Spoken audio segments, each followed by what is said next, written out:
It took me 15 years to buy this watch, and today I'll tell you all about it.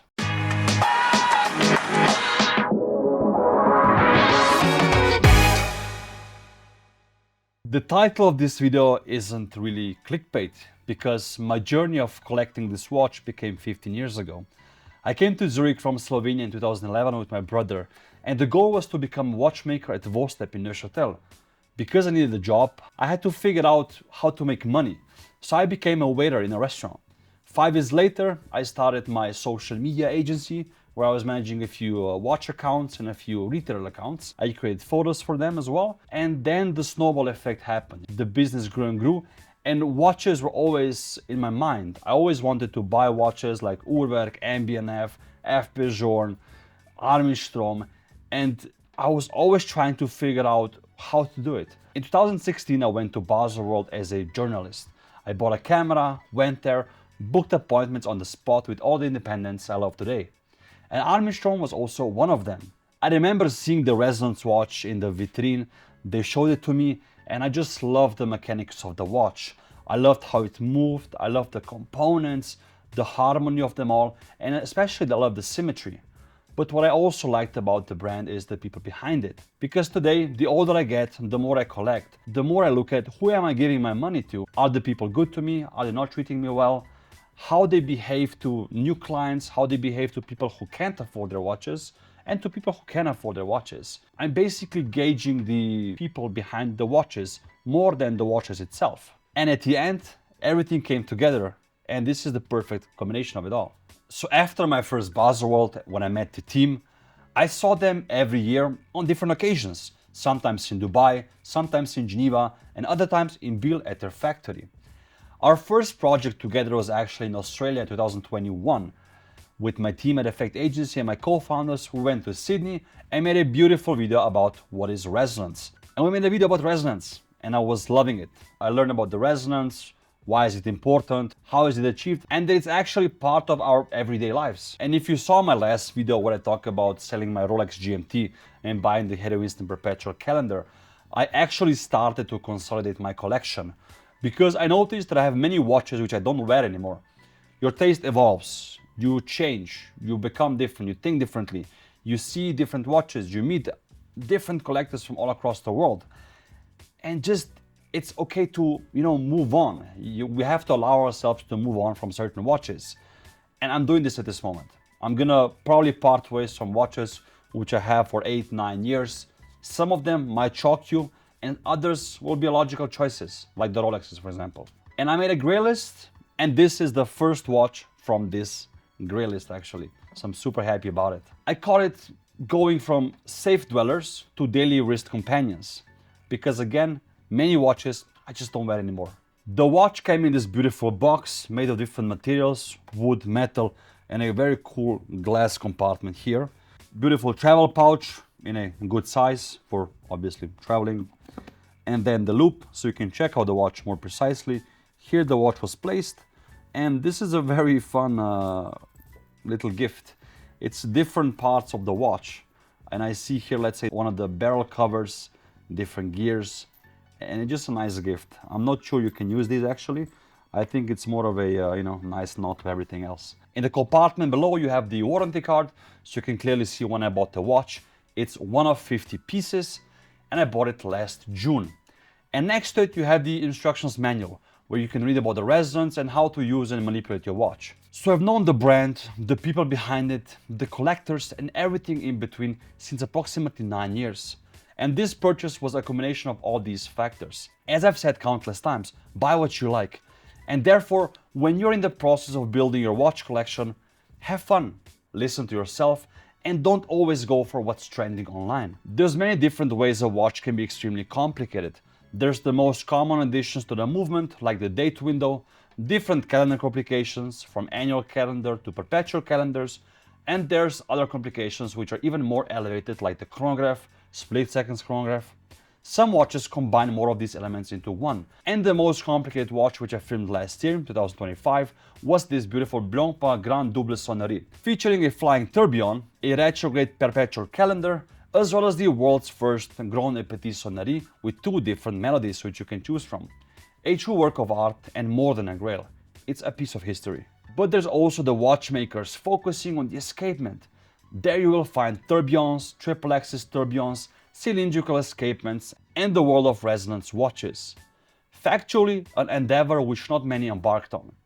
To my knowledge, there's a total of only 4 brands in modern times which have created a resonance watch.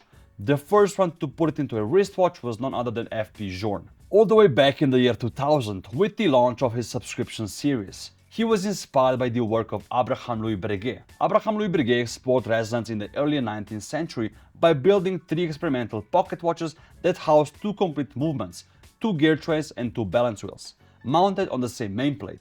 F.P. Journe created a resonance pocket watch inspired by Breguet's early 1800s experiments. A non-commercial prototype with 2 balances in resonance that proved the concept's reliability and directly led to the Chronometre Resonance wristwatch in 2000. The other resonance watch which I love as well is the one made by Beat Haldimand.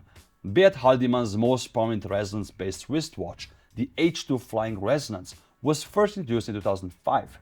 He is known for his highly technical approach to resonance, using 2 independent balances mounted on a single balance bridge to maximize vibrational coupling. Unlike classical layouts, his constructions emphasize mechanical symmetry and extreme proximity of the balances to make resonance more consistent and observable. Haldimand's work is widely regarded as experimental autologerie, pushing resonance beyond tradition into pure watchmaking research. Vianney Halter made 2 different models with the resonance phenomenon, the Deep Space Resonance Tourbillon as well as the Vianney Halter La Resonance, both looking very different to each other. He explored resonance through 2 very different models, each expressing a distinct technical and aesthetic intent. The Deep Space Resonance Tourbillon is the more extreme experiment, combining resonance with tourbillons in a bold industrial case that turns the regulating system into a visual event. By contrast, the La Resonance model is more restrained and symmetrical, focusing on clearly displaying twin balances in resonance and emphasizing the poetic architectural side of the phenomenon. They all also come at very different price points and availability, depending on your relationship with individual brands and size of your pockets obviously. You have a few options. If you know any other watchmaker who successfully integrated resonance into a wristwatch today and is working, comment down below. The biggest difference in what people usually discuss is the difference between natural and mechanical resonance. Resonance in watchmaking means synchronization, and that can be achieved in different ways. As people, we often love the known. We love what came first and are often not open to new developments. 2 balance wheels must synchronize, and to achieve true resonance, a 3rd coupling element is required. A 3rd element. In this case of Armin Strom, this solution Claude Greisler found, later completed with the team at CSEM, is the resonance clutch spring. The first industrially stable system that synchronizes balances without relying on the main plate.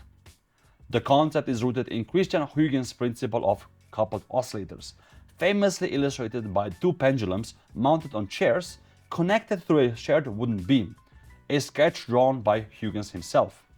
And you can see here the clutch spring system from Armin Strom is kind of a replica of this design and the shape. The shared wooden beam acting as the 3rd element. According to Armin Strom, the resonance models show a 15 to 20% rate stability improvement over time compared to their non-resonance watches. While co-founder Claude Greisler describes resonance as one of the most difficult mechanical challenges in watchmaking today. Unlike traditional complications, it is largely undocumented and must be solved experimentally. So if you want to make a resonance watch, you just gotta kinda figure it out. There's no real books you can read about it. From the first idea to a working prototype, it took 3 years, with CSEM joining at the final stage to scientifically validate the result and officially certify that the system achieved true resonance, albeit through a fundamentally different approach than Breguet's. I love my resonance watch. I never get tired of looking at it. The dial, as well as the case spec, has so much to discover. I chose this blue model because I fell in love with it when I visited their manufacturer in Biel.